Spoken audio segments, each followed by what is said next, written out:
से अपना कोई सा भी शुभ कार्य आरंभ करने से पहले लोग अपने इष्ट आराध्य देवी देवताओं की पूजा अर्चना वंदना एवं खुदा की इबादत कर ली जाती है। तत्पश्चात ही अपने कार्यक्रम का शुभारंभ किया जाता है। तो हम गायक कलाकार लोग अपन गीत संगीत शुरू करे से पहले स्वर बदे ज्ञान बदे स्वर की देवी माता सरस्वती जी के श्री चरणों में नमन करते हुए अपने गीत संगीत की प्रस्तुति करते हैं। 2 लाइन माता रानी के भजन है। आइए मास्टर साहब कोनो गीत का लाइन बता के आवाज।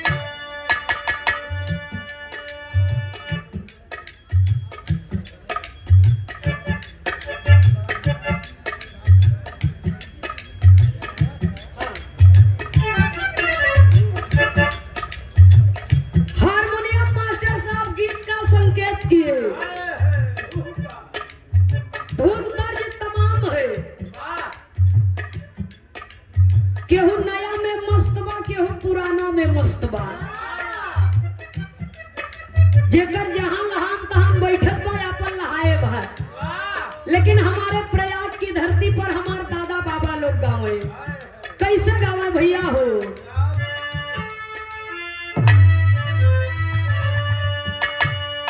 ए सदगुरु धीरे धीरे ना, ए स्वामी धीरे धीरे ना,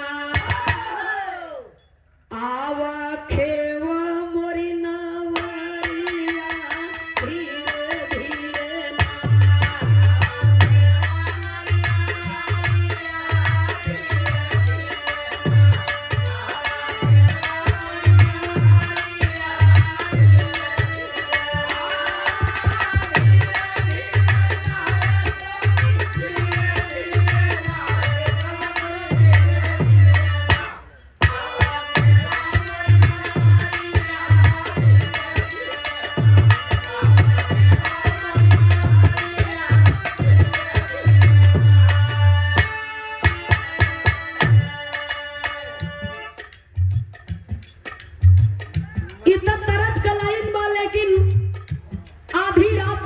है ठीक आधी रात का वक्त है, इसलिए मन की बेचैनी है।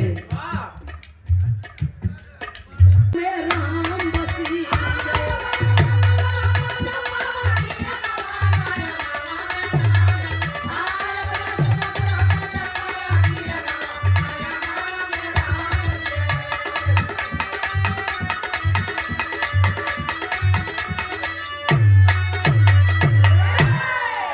सदगुरु में शक्ति बाटई, कह गए दास पुकारी जी। बलिहारी गुरु हमें बताए, दिए इशारा भारी जी। स्वामी जी है प्रभु हमारे, सब में दिहनी सवारी जी। अरे बार बार गुरुवर के सुमिरब, ए भैया बार बार गुरुवर के सुमिरब, इतना यारज हमारी बार बार गुरुवर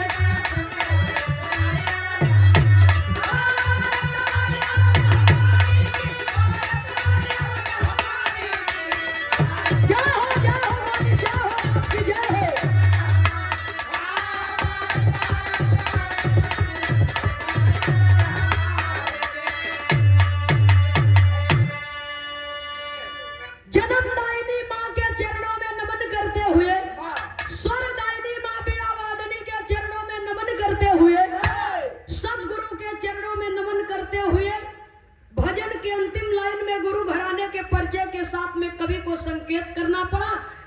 पर सतगुरु है, गु माने अंधकार, रु माने प्रकाश। जो अंधकार से प्रकाश की ओर ला दे वही सच्चा गुरु है, वही सतगुरु है। और गुरु के चरण में तो भगवान को भी झुकना पड़ा है। इसलिए ये मन अस्थाई होता है। जन्मदायिनी माँ के चरणों में आशीर्वाद तले और गुरु के आशीर्वाद तले। कवि को संकेत करना पड़ा, कहना है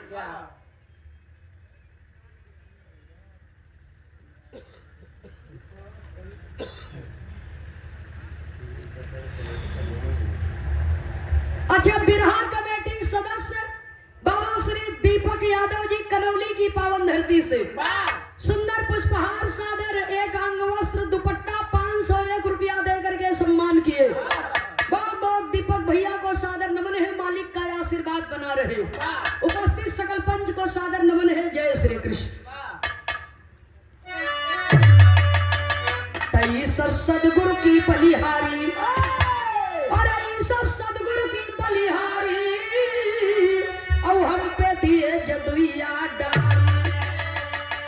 नयनवा में राम बसी गए, स्वर्गी बाबा राम कैलाश के हरदम सदगुरु पर धिया नवा। नयनवा में राम बसी गए।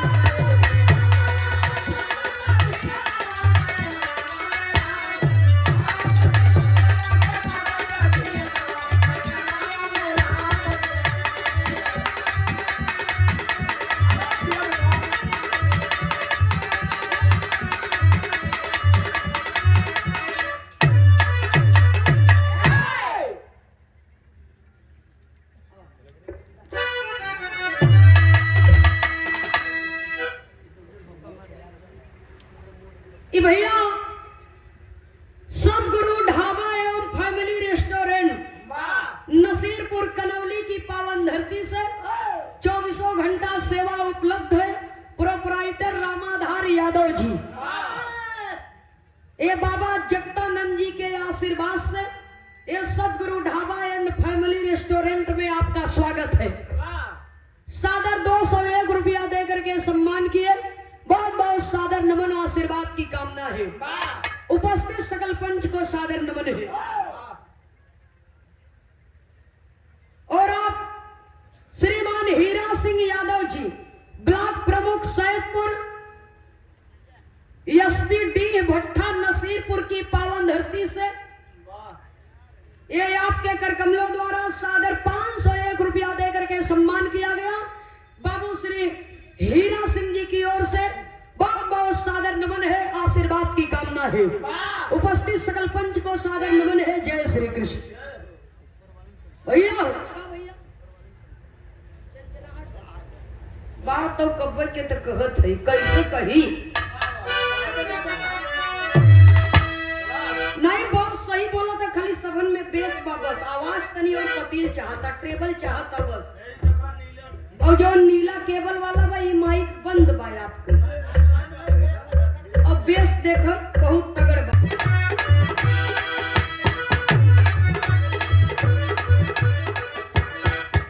हारमोनियम मास्टर साहब गीत का संकेत किए। सोरह कलाएं अवतारी मुरली मनोहर भगवान श्री कृष्ण कन्हैया जी का बाल्य अवस्था बा, बाल लीला कर रहे हैं। सखिया लोग कुल चिढ़ावत है, कहा ये करियो। एक तो पूरा गांव में घूम घूम के बदमाशी करत है। नहीं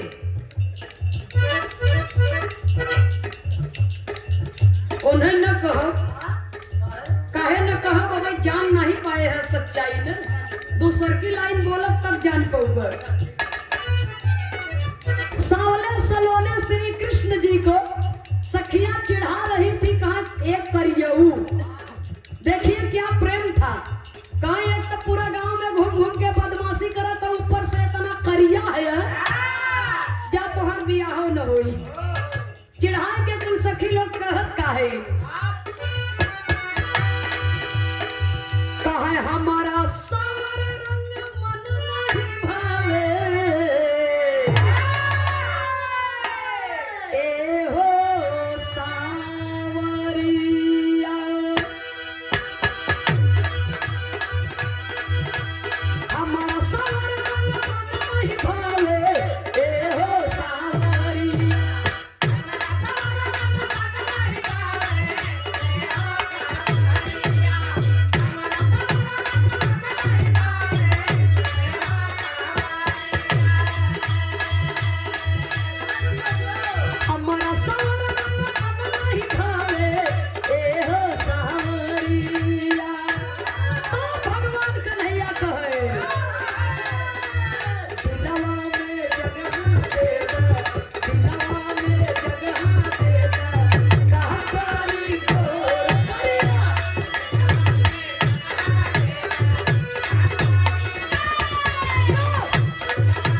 म्यूजिक लिखा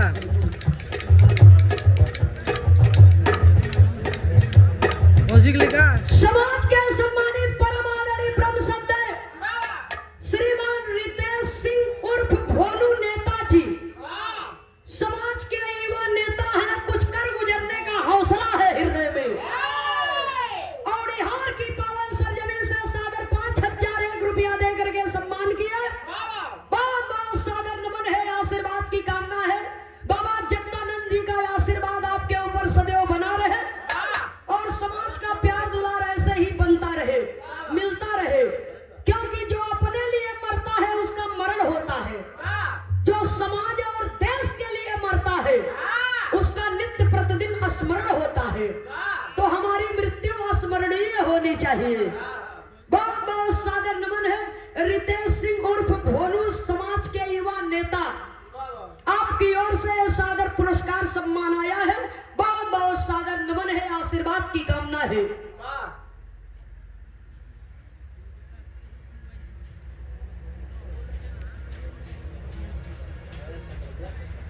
भोजू यादव ग्राम सभा सिकंदरा और प्रधान पद के भावी प्रत्याशी हैं। सुंदर पुष्पहार सादर 200 रुपया दे करके सम्मान किए। बहुत बहुत सादर नमन, आशीर्वाद की कामना है। और खर्चू यादव जी बुझवा से ये सादर 100 रुपया दे करके सम्मान किया गया। बहुत बहुत सादर नमन, आशीर्वाद की कामना है। और एक गीत की फरमाइश आई है, राम बनवे मनई मनैया बनवे राम के। मंजीत बाबू इलाहाबादी धुन रही भैया हो।